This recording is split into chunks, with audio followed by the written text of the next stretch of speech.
Hello, કેમ છો બધા? તો ઘણા દિવસથી મેં રેસીપી કોઈ રેકોર્ડ નથી કરી, પણ એવું કંઈ નવું મેં બનાવ્યું નહોતું અને જે રૂટીનમાં ચાલતું હોય એ જ હતું બધું. એટલે કોઈ રેસીપી બનાવવાનો મોકો મળ્યો નહીં મને. પણ આજે હું કિચનમાં હતી અને કંઈક યુનિક બનવાનું હતું. એનું નામ તો મને આજે ખબર નથી કે શું નામ આપું. અને આ તો મારી જ ઇનોવેટ કરેલી રેસીપી છે, જે મગજમાં આવ્યું એ ભેગું કરીને બનાવવાની છું. પણ હું તમારી સાથે મને એમ થયું શેર કરું. જો શેર નહીં કરીશ તો બધા એમ કહેશે કે રેસીપી તમે શેર કરો પ્લીઝ. જ્યારે હું રેકોર્ડ ન કરું ને ત્યારે જ લોકો વધારે રેસીપી માંગતા હોય છે. તો આજે મને એમ થયું ચલો હું જે પણ બનાવું છું એની રેસીપી તમારી સાથે શેર કરું. અને હું ફર્સ્ટ ટાઈમ બનાવું છું, ફર્સ્ટ ટાઈમ ટ્રાય કરવાની છું. પણ જેને રેપ, એન્ચિલાડા, લઝાનિયા એ બધું ભાવતું હોય તો આ કાઇન્ડ ઓફ સિમિલર જ છે, પણ થોડું ડિફરન્ટ વે મેકિંગ. તો ચલો હું તમારી સાથે શેર કરીશ. અને આજે જો કિચનમાં મસ્ત તડકો આવી રહ્યો છે અને સરસ વેધર છે. પાછું ગયું વીક થોડું રેઇની હતું, પણ પાછું આવી ગરમી આવવાની છે અને સરસ છે વેધર. તો ચલો હું તમને ફટાફટ બતાવી દઉં કે હું શું બનાવવાની છું આજે અને તમને કેવું લાગે છે. તો એ જોવા માટે અને ટ્રાય કરવા માટે આખી રેસીપી જોજો. ઓકે, તો આ મેં બનાવ્યું. એ પહેલાં મેં રેકોર્ડ કરવાનું વિચાર્યું નહોતું, પણ પછી મેં વિચાર્યું કે હવે હું રેકોર્ડ કરું.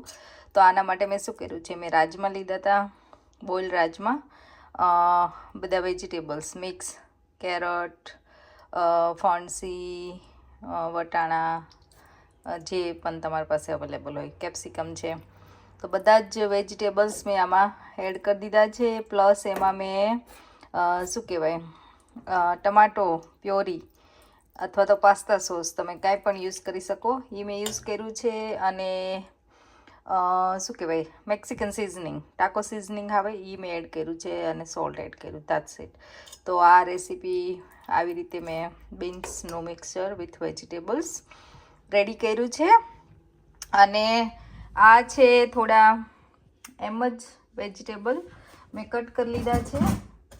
તો એમાં છે કેપ્સિકમ, ઓનિયન, સ્વીટ કોર્ન, અને આ મેં છે ને પેલા કોથમીરના દાંડલા હોય ને એ મેં હું ફ્રોઝન કરીને રાખું, કે આ બધી રેસીપીમાં મને એનો ટેસ્ટ વધારે ગમતો હોય છે.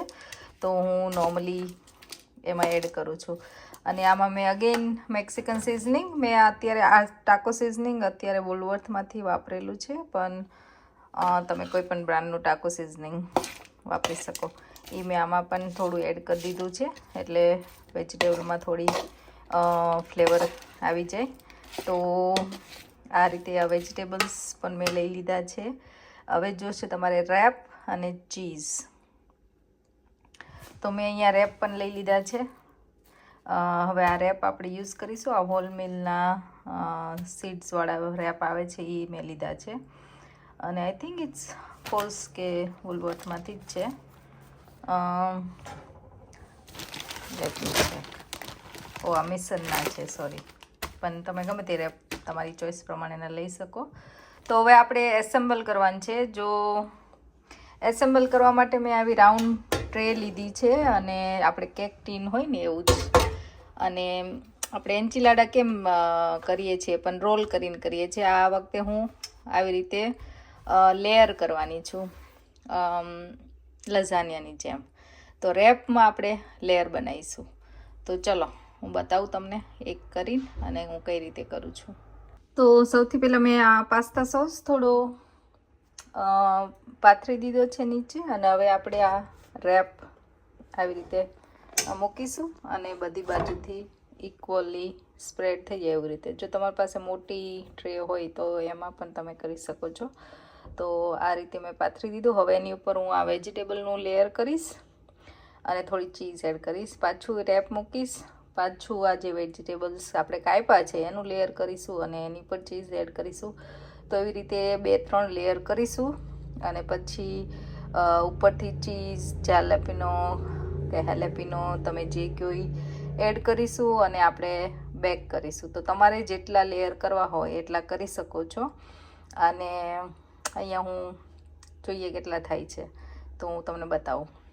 જોઈ લો, મેં થોડું જે બીન્સ ને મિક્સ વેજવાળું મિક્સર હતું એનાથી લેયર કર્યું ને એની ઉપર થોડી ચીઝ. હવે આની ઉપર પાછું એક રેપ મૂકીશ. જો બીજું લેયર મેં કર્યું છે બધા મિક્સ વેજીટેબલ્સ મેં કાપેલા હતા એ, અને થોડો પાસ્તા સોસ અમુક જગ્યાએ, અને થોડી ચીઝ એડ કરી છે. તો કાઇન્ડ ઓફ તમે પિઝા ટોપિંગ કરતા હોય ને એ રીતનું થશે. તો આ રીતે મેં કર્યું, અને હવે પાછા બીજા 2 લેયર કરીશ આવા જ.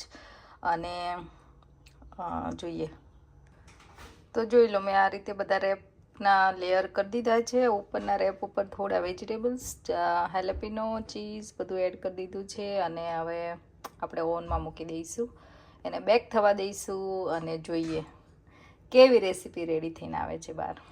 તો મેં ઓવનમાં મૂક્યું છે, અને મેં 180 to 200 ઉપર, અને બેક પિઝા એના ઉપર મૂક્યું છે. જોઈએ, જોતું રહેવું પડશે જ્યાં સુધી ચીઝ મેલ્ટ થઈ જાય ત્યાં સુધી આપણે રાખવાનું છે, ને બ્રાઉન થવા માંડે. તો જોઈ લો, મેં ઓવનમાંથી કાઢી લીધું છે. પાછળ આ મસ્ત ક્રિસ્પી અમુક થઈ ગયા છે, અને એકદમ બ્રાઉન ચીઝ થઈ ગઈ છે. તો હવે આપણે આને ખોલીશું અને લેયર દેખાશે.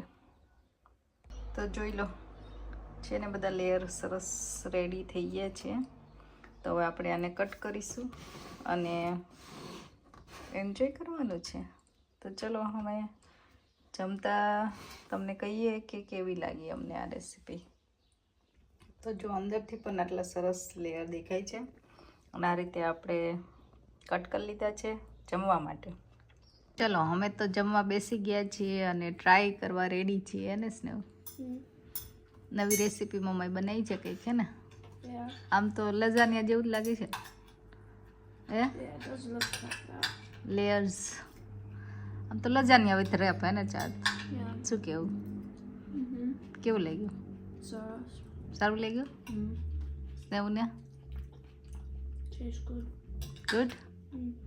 સ્નેહુ આ થાકી ગયો એવું લાગે છે ક્રિકેટમાંથી. હે?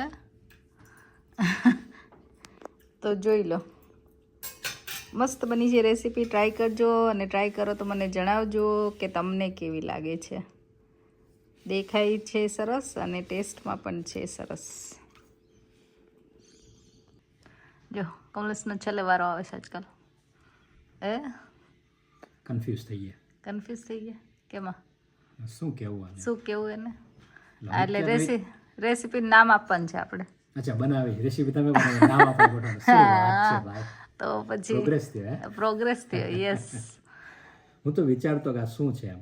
ભલે આપણે એમ થયું કે પિઝા છે. ના, પિઝા નથી, સ્લાઇસ ખાલી તમે એવી રીતે કાપી નાખી છે. પછી એમ થયું કે લઝાનિયા, તો લઝાનિયા તમે ના પાડી દીધી બધા કે ના લઝાનિયા નથી. કાઇન્ડ ઓફ લઝાનિયા કહી શકો આમ તો, રેપ સાથે. મને એવું કેન જેવું લાગે, ખબર છે? ઓલી પાય હોય ને, પાય અથવા તો કીશ કે કીશ આવે, ખબર છે? આખી ગોળ. મને એના જેવું લાગે છે. કઈ નહીં, ટ્રાય કરી લો પછી કયો કેવું લાગ્યું. શું કહેવાય, પાડવામાં તો લઝાનિયા જેવું જ લાગશે. ટેસ્ટમાં તો એવું જ લાગે છે ને. અમને બધાને તેવું જ લાગ્યું. બધું પણ સેમ જ છે આમ તો. વાપર્યું છે ખાલી રેપ યુઝ કર્યા છે. મસ્ત બન્યું. સારું લાગ્યું. તો તમારે જે નામ આપો આપીને કમેન્ટ કરી દેજો ને. આમ થોડું મોટું પીસ લેવાની જરૂર હતી. નાનો પીસ આપ્યો. લે, મેં મોટો કીધો તો તમે નાનો માંગ્યો. સરસ બન્યું. હજી પડ્યો જ છે, તમારા માટે જ છે. તો ચલો, ત્યારે બધા ટ્રાય કરજો ને મને જણાવજો, બરાબર ને? કે શું નામ આપીશું આપણે.